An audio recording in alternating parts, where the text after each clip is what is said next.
Guys, I'm Richard Fitzgerald. This is Dubai Works, where we interview the business leaders making a difference in this great city. That business with scalability was very interesting to me. I like building something that has legacy.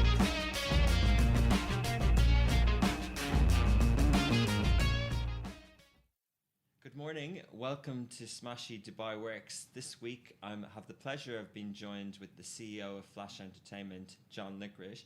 Flash Entertainment is a renowned global events company, but it's a local and regional success story. Ever since its first event in 2007, it's gone on to bring some of the well-known and most followed and most attended events in the region.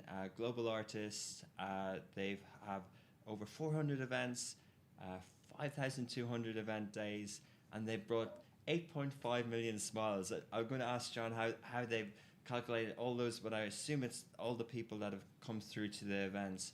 They've been recognized with industry awards, over 60 awards, and as we'll discuss, their breadth and the length of what they cover is a lot more than we would know as well.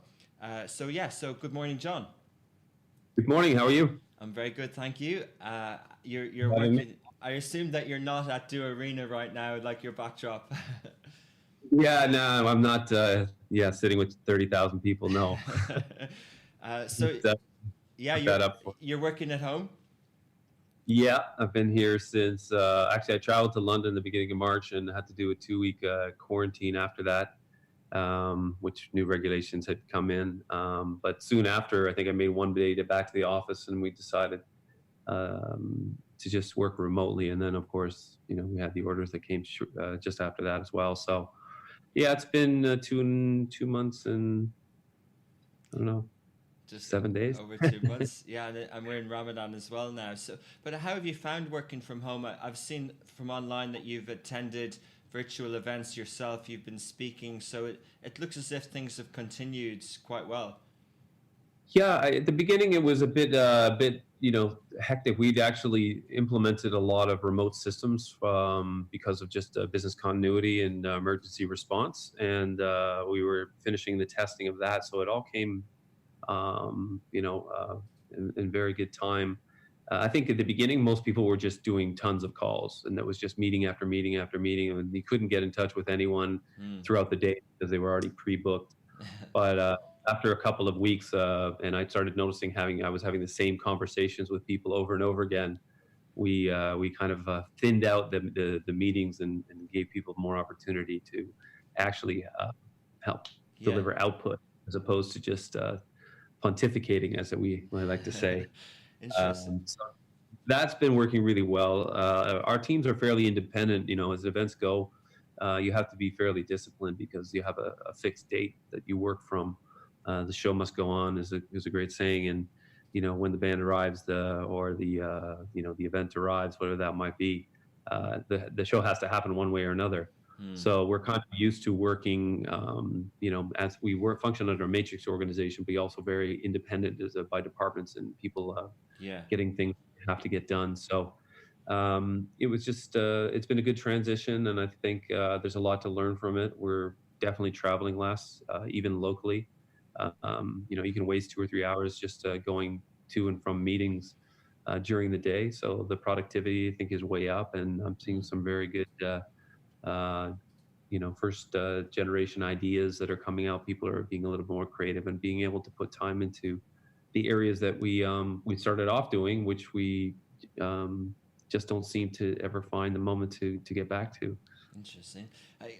You mentioned a kind of a term that we've hear more and more lately called business continuity planning, that might fall under the remit of a CEO. How much of that, you kind of alluded to that a company like an events company needs to have that as part of its operations in general, but we now assume that that's just for working from home, but of course business continuity planning needs to cover a lot more things. So with the testing, and it's amazing that you're working on that quite timely, and not amazing that we've had to use it so quickly, but so what goes into a business continuity plan strategically? Well, business continuity plan is actually very detailed, and it's quite time consuming to develop. We have them already for our events. So we start with the people. It's where's our redundancy? Where is the next step if this person can't make it? Let's say I lose my production head, for example, due to a flu or a family emergency. You have to have someone else to step up to be able to take over those functions, and we need to know who to go to in those cases. So that was where it first starts is within the specific functions of the individual employees. Then it moves obviously into the departments, and really who's tasked with what and which department could take over if we have a much bigger problem like an outbreak of a flu. And I don't want to refer to anything more serious than that, but flu, people get sick, and food poisoning, whatever that might be. How is that department's function taken over? Where is the redundancy there? And then obviously it goes into the company or into a specific event where if there's a catastrophic failure in the power systems, what is the next step there? Do we go to backup generators, or is there a redundancy power line we can use that comes from the grid? And it goes on to if we have a major fire in the office, what do we do if we have a Formula One Salam event? How do people function there? So we have remote offices that we can work from.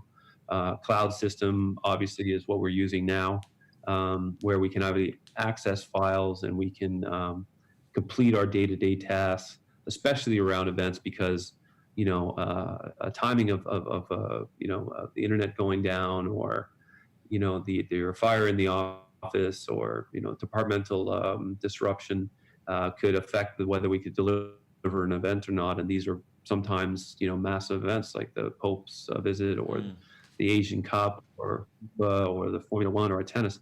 So we've been kind of operating loosely on this since we started. We always have an event manual that we work from, and knowing who's in charge of what, and then who is the next person in charge is very important for the team. But it's much broader than that when we get into these situations, and being able to function on a day-to-day basis, and then working towards our annual kind of goals and plans on what's happening next year. So that's where we're at now, is really the remote office. But it's a major incident that we're dealing with, and there's a lot of outcomes that obviously are very negative, and going into not only the resolution of those things, but future planning is really important in what we're kind of managing now. So it's a very in-depth process. Yeah, it does sound as if everything's been thought through and worked out. From clouds to remote offices. Not that I'm surprised, but it's just such, I alluded to it at the start. It's like a global company. Everything is thought of per se, and well established for something that's, for Flash Entertainment, which is kind of in the early stages of its second decade in operation.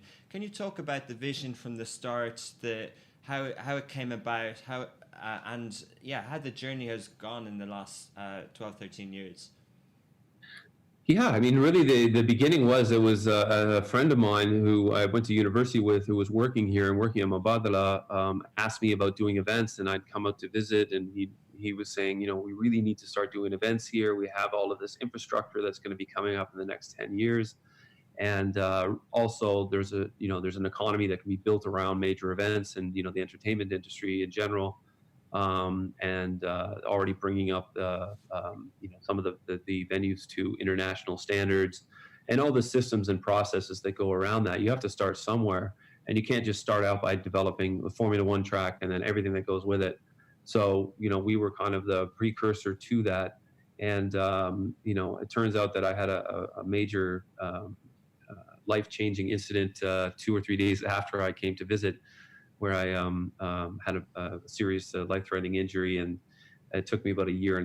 And in that 1.5 year time, they were continuing on this path, and they invited me to come out to support a Justin Timberlake booking that they had done and deliver that first concert. Wow. It was such a success that I ended up getting a job in Mubadala, and then doing Bon Jovi. Then from there, I was seconded to the Executive Affairs Authority, which is a government entity who oversees the Formula One, 2454, New York University, Temkeen, and Injazat, et cetera, and developing really this plan. And the plan was to how do we kickstart the events happening in Abu Dhabi, and the infrastructure within the industry, which is supporting our suppliers and finding gaps in the marketplace, as well as some of the typical government regulations and codes that need to be established, like health and safety, capacities, food and beverage kind of guidelines,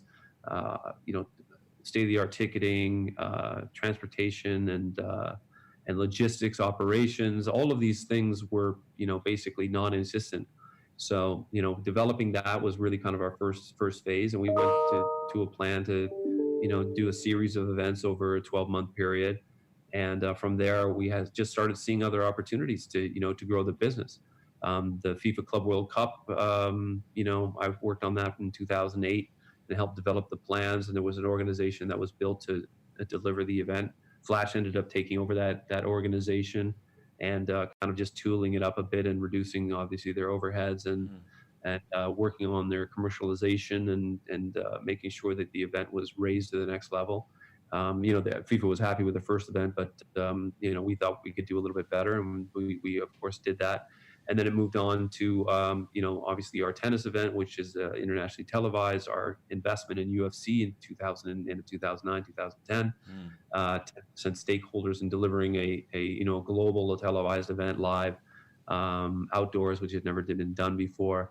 And we really, established Ticketmaster and, kind of international brands that helped us bring state-of-the-art technologies and services to our clients, as well as, this credibility around, the region, because most people perception was there was no events industry here. And if it was done very, kind of loosey-goosey, let's just say, compared to what happens now. Yeah. And with all of, the Formula One happening and obviously having the first impression from a truly global audience to see what Abu Dhabi was like and all of its assets and capabilities, it was very important that we had a head start, producing events and getting people used to congregating, used to not being able to park in front of venues and walk in, and used to buying tickets and sitting in the seats that they were assigned to, not buying cases of water or over top of the bar, single purchases, and using POS systems and all of those kind of things that didn't exist, and having a variety of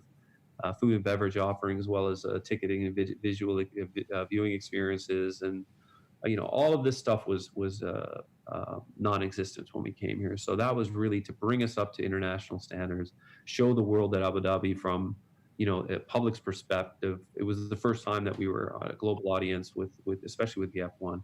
To prove our capabilities and make sure that people didn't see us as second rate, or the experience here weren't as nice as they were in London or Stockholm or Toronto. Yeah. So that was really the first 10 years, and just diversifying what we were doing. It was just so many opportunities that we just couldn't miss out on. I originally wanted to get into horizontal and vertical investments, but the private sector's there. The government didn't want to interfere too much with what was already existing. And we became more of a support system to other entities, and as well as the private sector, and saying, look, this is how everything's got to be A+ here. And, as you see, some of the artists and some of the events that we've done reflected that. Amazing. Most of them. Yeah, so much to kind of go into there. It's a fascinating story, and aligned with a lot of start rambling, so no problem.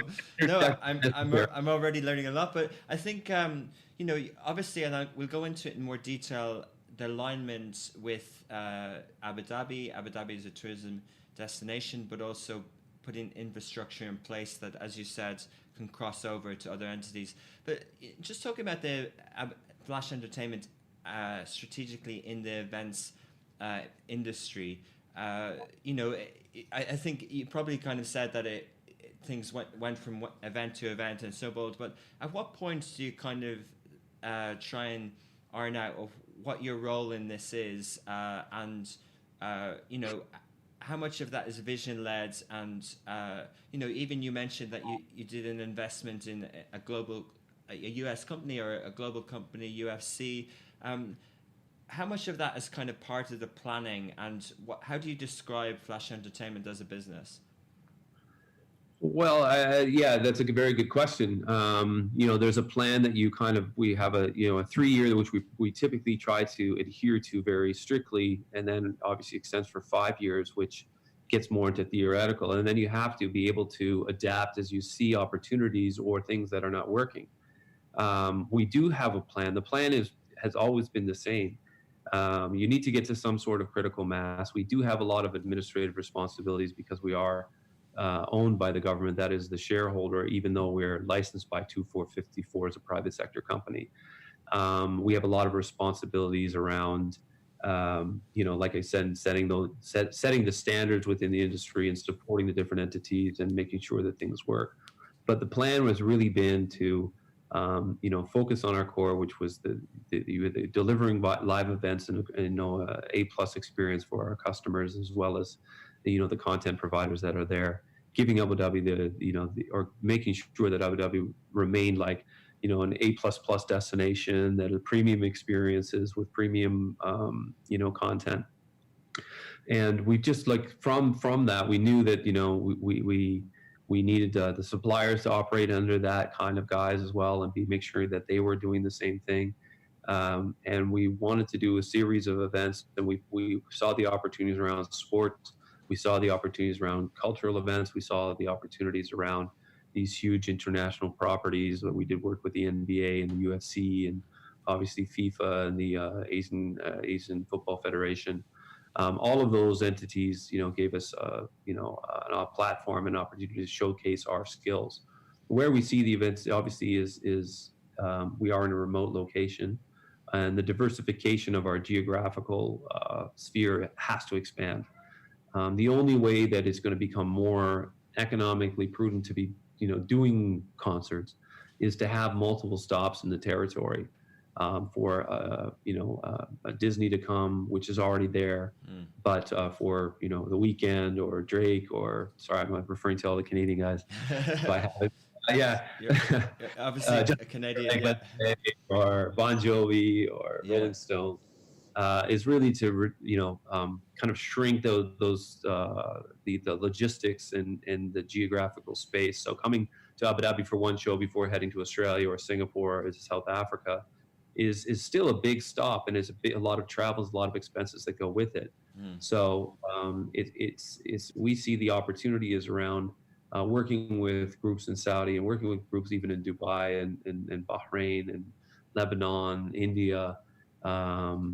Turkey was on our radar. So in the beginning, we had this geographical plan, but the economy, the big downfall in 2008 really kind of put a wrench in things, because we had worked on Greece and we'd worked on Turkey, and we were developing relationships there, and Lebanon had a decent scene going on, and South Africa was very popular as well. But the rand went down in value, which limited to the amount of events they're doing. Obviously, Lebanon was struggling through its own economic problems. Greece the same, and Turkey just become less important as a commercial stop. But in the beginning, it was the Rihannas, the Madonnas of the world were all going there, and that had changed because of just the economic or political situations. And now we're into a new area where we see Saudi being very active in the space, and we see people realizing, like maybe in Egypt, we've had a lot of discussions there about doing events, and people see the opportunities and the economic impact that it has. And also, the values and the social elements of people enjoying themselves, congregating as groups, just having some pride in your city. Believe it or not, these are all things that we've researched, that people, have come back to us and said that, feels that's what events feel to them. So we were now back into the next 10 years, and that geographical expansion is important, and finding the right partners in those different territories are there, like we are, for the long term. I think a lot of people didn't believe that, Flash was here going to and be part of the fabric and the society as an institution, as it has become. So sorry to interrupt, just to touch on that, I think people see flagship brands in this region across the different industries, whether it's national airline carriers, Etihad or Emirates, and what you're describing, and as people become more familiar with the Flash story, for global brands like FIFA and Formula One, who are owned by listed companies, to choose Flash as their partner, and then for you to create your own IP, whether it's the Mubadala World Tennis event or the Mother of the Nation events, which are local concepts but have global standards. Yes. It kind of, it shows the ambition there. And just touching on that, what's your preference personally and also business-wise? Is it to create the IP of the events here for the region, for the world, or is it to partner as well with global events? Well, I think that it's a combination of the two things. I mean, it used to be just pure partnerships and just emulating what was happening in other markets. I think that for us to be successful is really creating, using those international brands, their experience globally, their connections into, content or sponsors or, distribution, depending on what particular product you're talking about, and then creating something that's unique for the region. I think we have I know we have a very diverse population. We have different tastes and different things. I mean, people might like a Beyonce show, but if you're doing something like Ya Salam, where we have Arabic artists and we have Filipino artists and Indian artists and Lebanese artists, there's something for everyone. And we really wanted to cater that product to the local population, where just recreating something that happens. I mean, first of all, they didn't have a Formula One entertainment program that was centrally coordinated in any city. So we were the innovators in that space. And we saw that as an opportunity back in 2008, saying, well, why don't we have a centralized, coordination where there's one entity running all of the events, and it's in focus and supporting the Formula One, also exposing the cultural elements of Abu Dhabi. Because when you go to a Formula One in Abu Dhabi, you want to have the Abu Dhabi experience. You don't want to, even if you're an international traveler from London or Los Angeles or Germany, you don't want to come here and have the same experience you'd have in your home city. You want to be here to see something different. And it's about those experiences that people want to travel to Abu Dhabi. The track is amazing, and that's unique, and the sundown race is unique. But what else can you do? People travel in groups. They don't all have the same taste, and creating an environment or creating a product that is very diverse and culturally, as well as and from an entertainment perspective, was really important. So going back to your point, we do see the value in creating IP and partnering with some international recognized brands, but doing something unique that Flash could put its flair on. And a lot of the discussions we have, and we did this with the Club World Cup. I mean, we really tried to do something different in 2010. That we were met with a lot of resistance from FIFA at first. They're very limited. They have a formula, and they like to just cookie cutter that everywhere they go.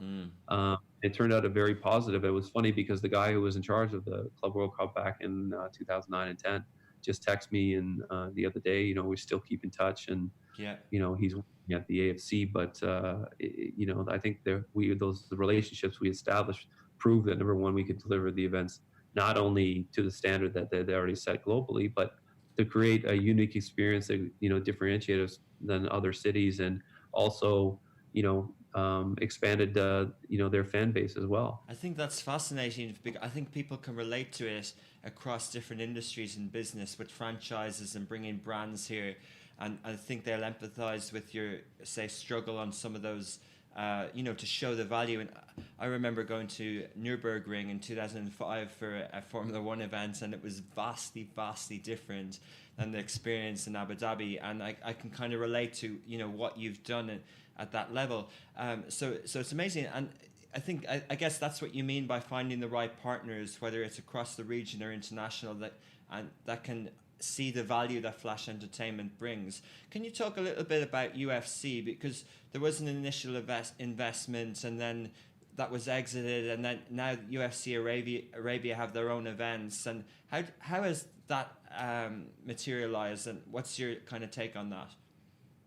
Well, it was very interesting. I mean, it was a surprise call I had from the chairman. I think it was back in 2009. It must have been early 2009. So we were going to meet Frank and Lorenzo and Dana. So I was quite excited because it was actually something that I used to watch when I was living in Toronto at the time. And it was something I used to watch with my friends, as well as my wife, who was my girlfriend at the time. It was, easy for everyone to understand, a sport that we could get together, drink a few beers on the couch and all, and spend, 3 or 4 hours, socially. So I was quite excited about it. And it first came up about hosting an event. And then the next thing, it was brought up at a much higher level than me, but about an investment. And I think the UFC saw it as a strategic play for them because of the connections Abu Dhabi has within medias and obviously their financial investments globally. And they wanted to establish better relationships and get these big deals with Fox or ABC, which eventually ended up happening. And it was a short-term investment. 10 years. But for the company, it was purely. It initially was done financially, but the benefits were there. UFC loved us because we were doing something unique, and it was something in the region. It was a territory that they saw as an expansion into Asia. Well, we are in Asia, but anyway, from the GCC into some of the other countries that are further to the east. And we also already had the Brazilian Jiu-Jitsu World Championship, and Brazilian Jiu-Jitsu was already in the public schools.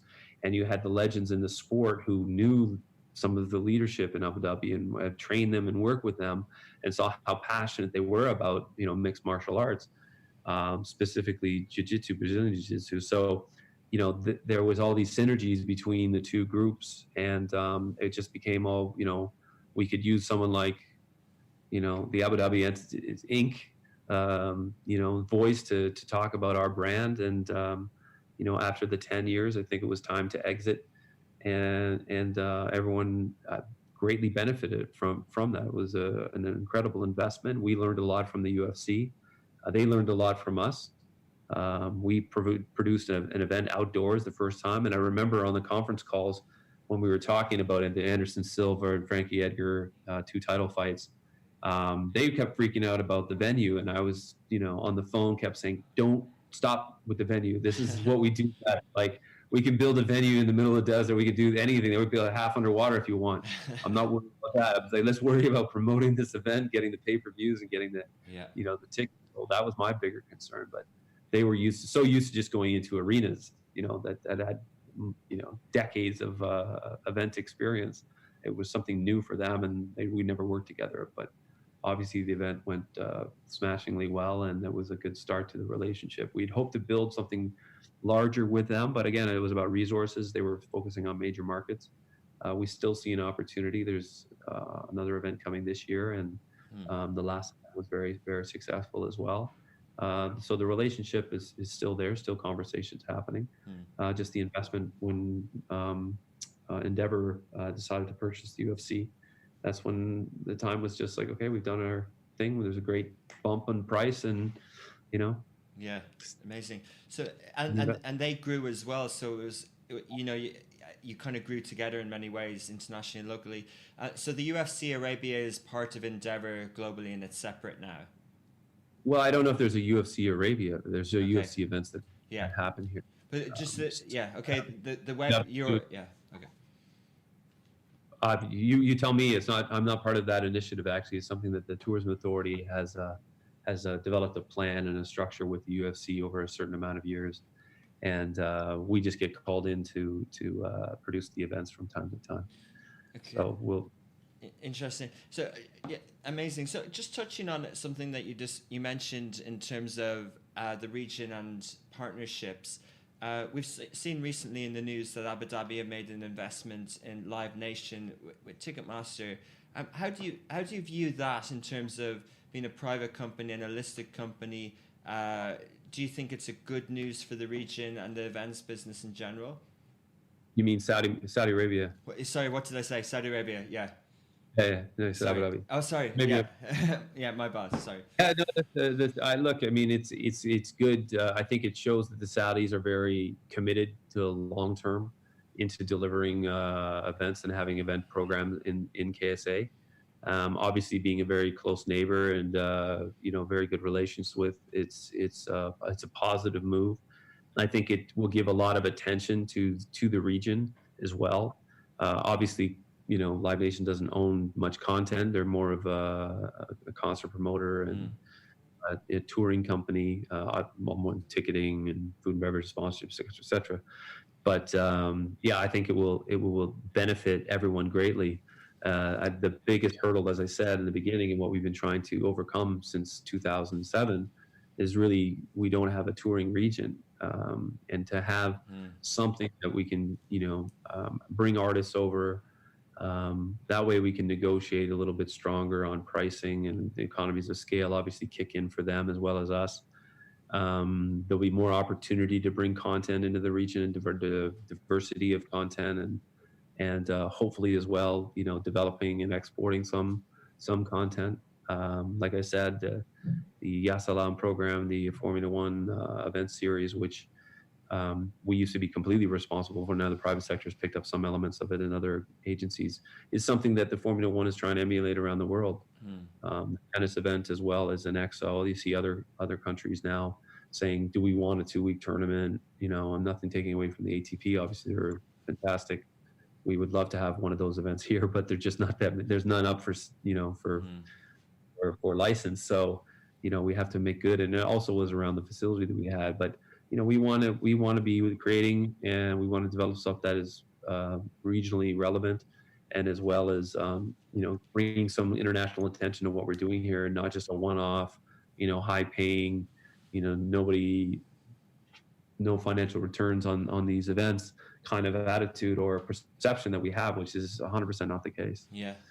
So I guess the touring aspect is, it would need kind of regional collaboration. It would be great for you, for example, if Saudi Arabia, Egypt, and a Levant country joined up, and you kind of had a seasonal collaboration where the Rolling Stones or U2, or we can mention Drake again, or someone Canadian.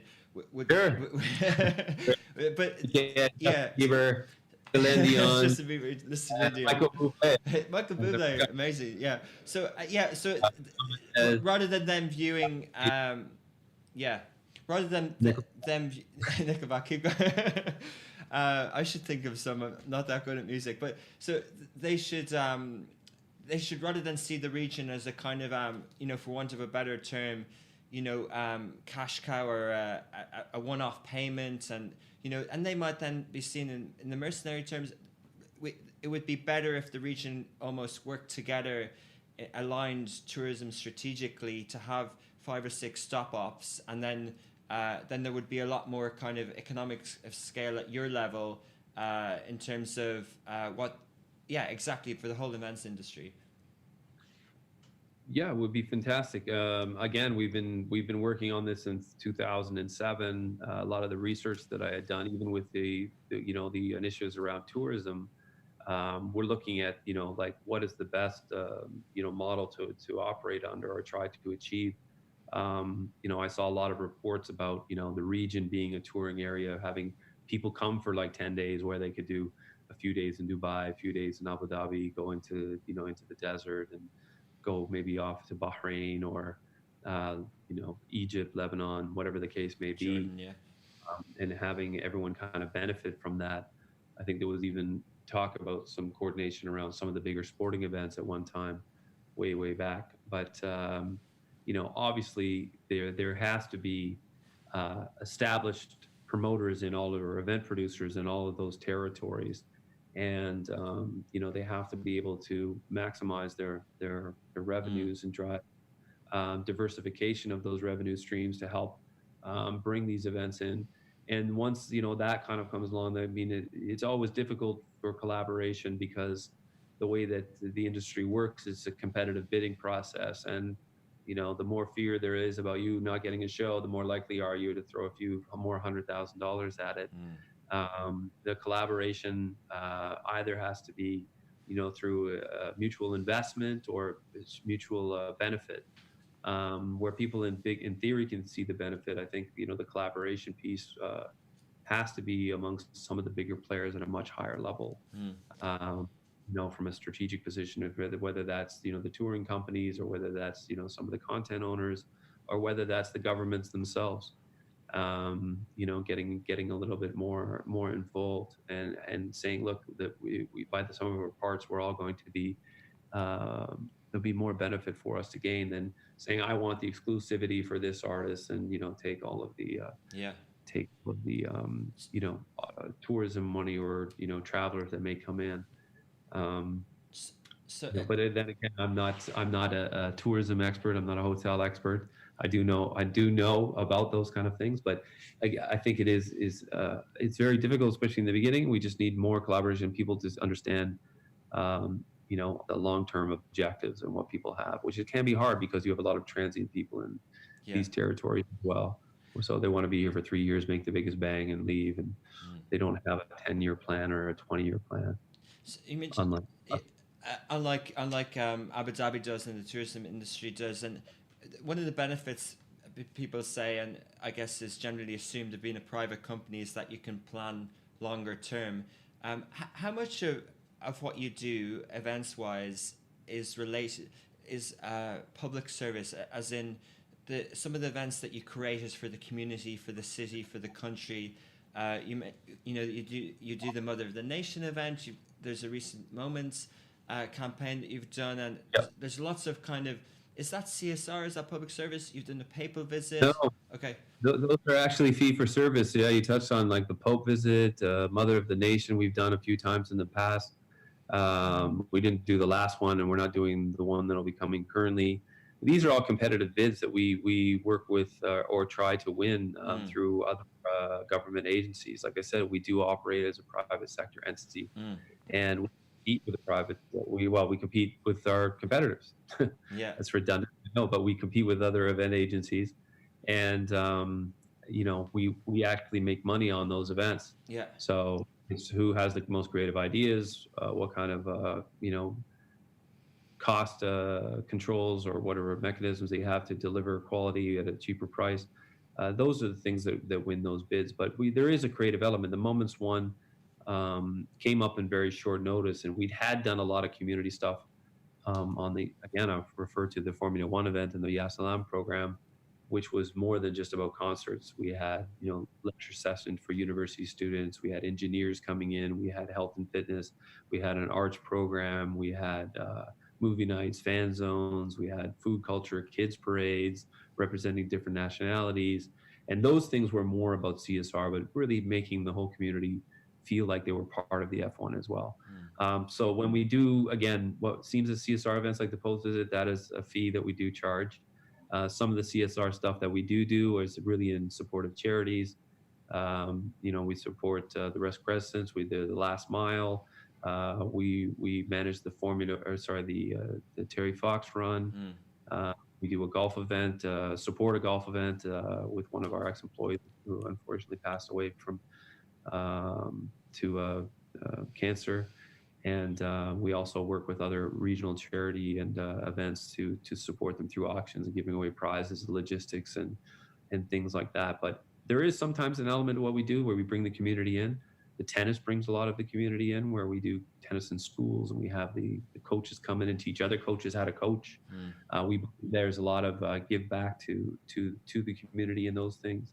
And with the bigger events around football, we always try to incorporate these activations that either go into schools or go into public places, and working with the PLC and their activations, bringing more of the community and younger kids in, getting them interested, getting them into wellness and health, getting them into activities and group activities where they can congregate and develop social skills.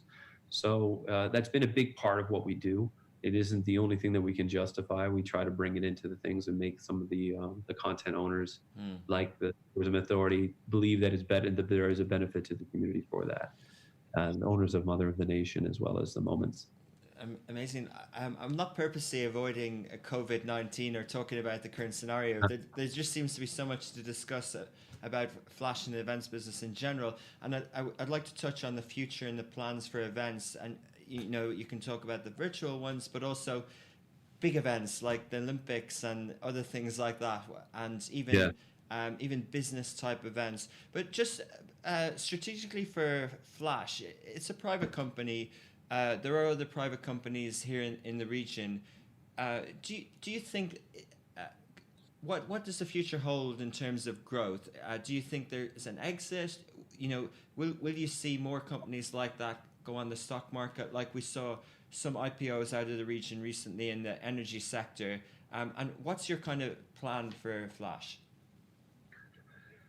Well, it was like three in one there, I think. So which one do you focus? COVID-19, innovation in the space, or just the first one on where the roadmap for Flash as a business, and then we'll talk about the future a bit. Well, this is a very hard time. I mean, for the world as well. Obviously, we're part of the world, so it's a difficult time for us.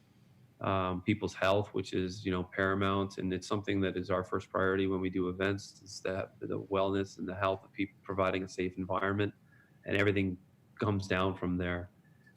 So obviously, when you see people being affected globally, and whether obviously families and people losing their lives and the economic damage, it's tough to take. So we're just trying to really keep the team motivated, even though that we're not doing events. Our events stopped in March, and the ones that we were currently working on, were immediately shut down, or they weren't being delivered. But obviously, most of the planning and cost comes before the event actually happens.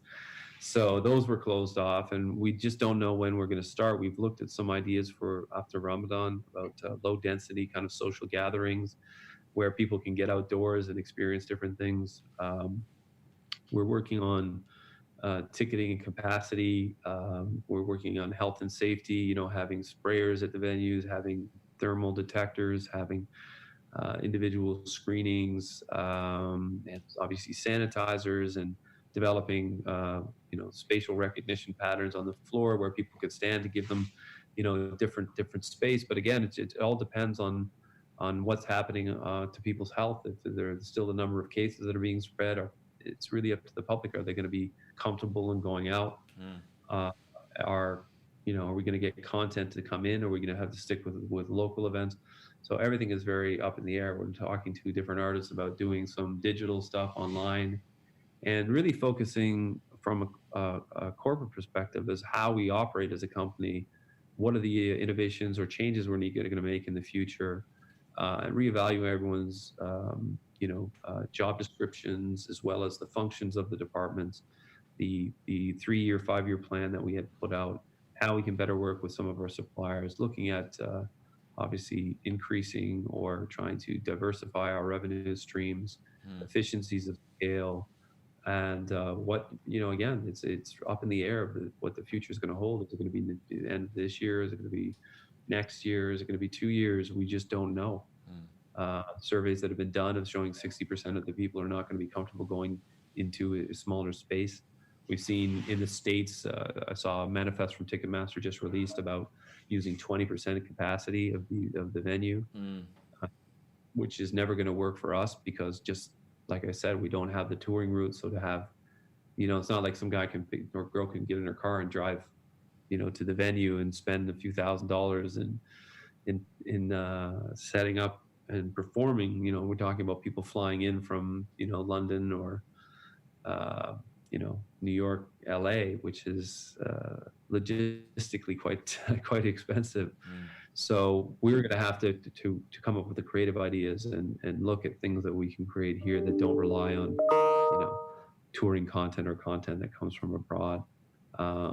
It's good because our team is very motivated. It's something that we're looking at for our next 10 years anyway. And it's just circumstances. Obviously, I would be much happier if we were in different circumstances doing all of these things. But we have to remain productive. We have to remain positive, and making sure that we're accomplishing like kind of these weekly, monthly, and annual goals.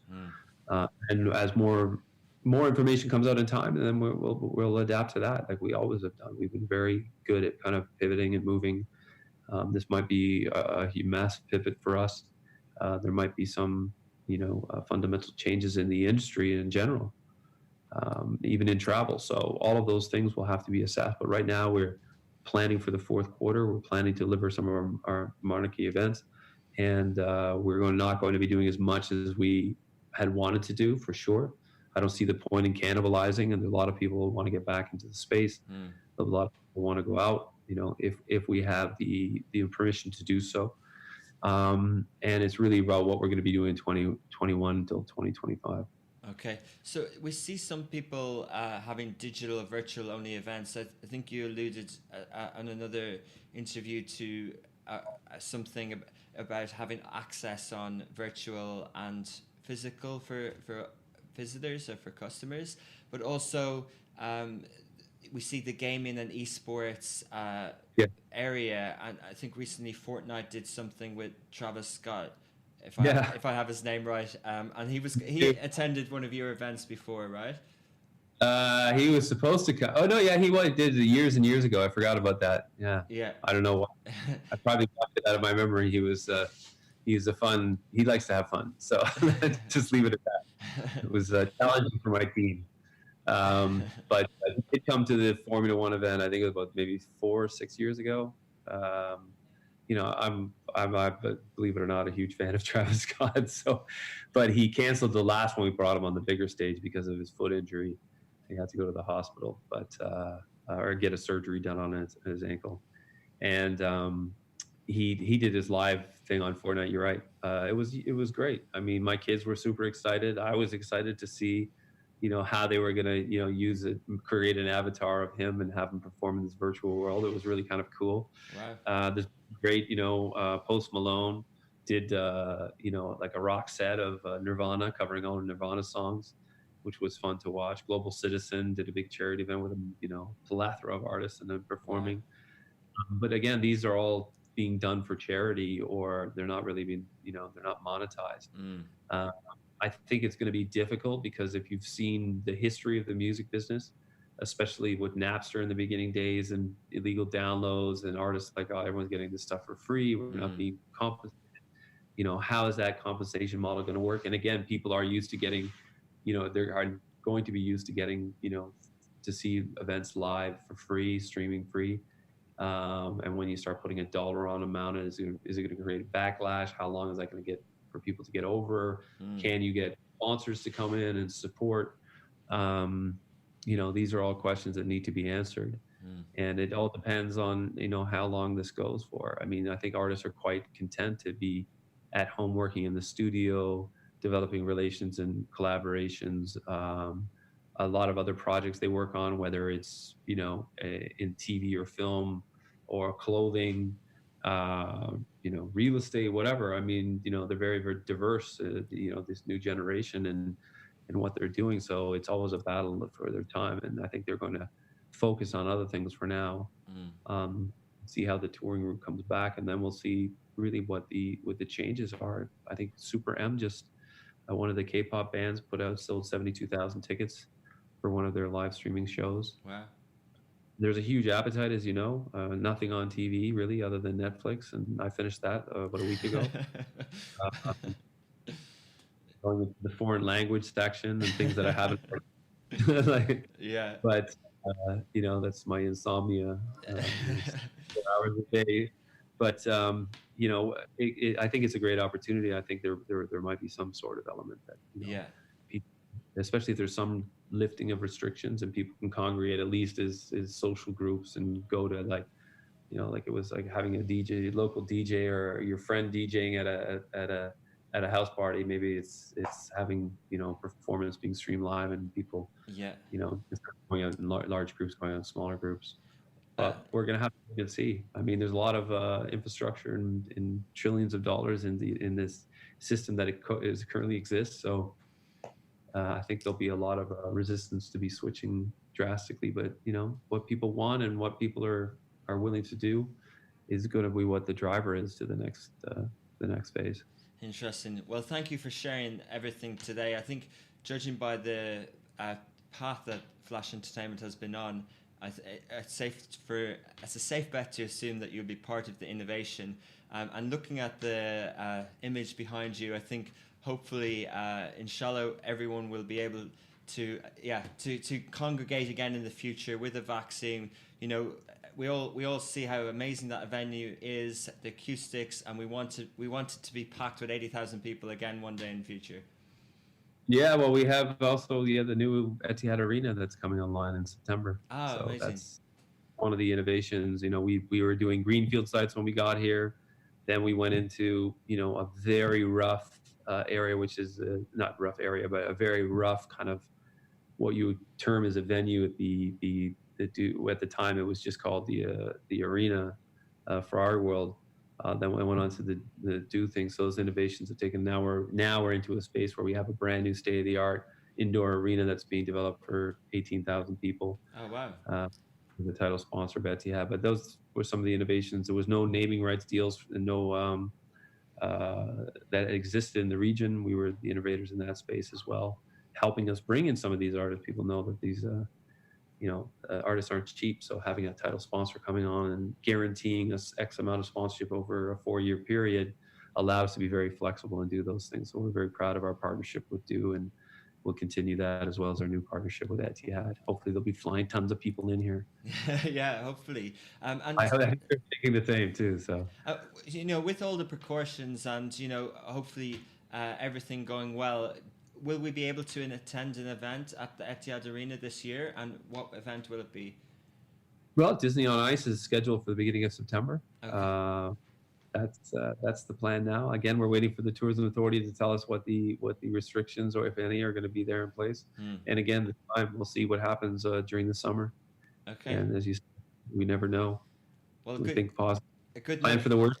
Hope for the best. Hope for the best. A good note to finish on. Thanks again, John, for your time this morning, and well done, all the success, and wish you well in the future. Thank you very much. Thank you. Take care. Thank you.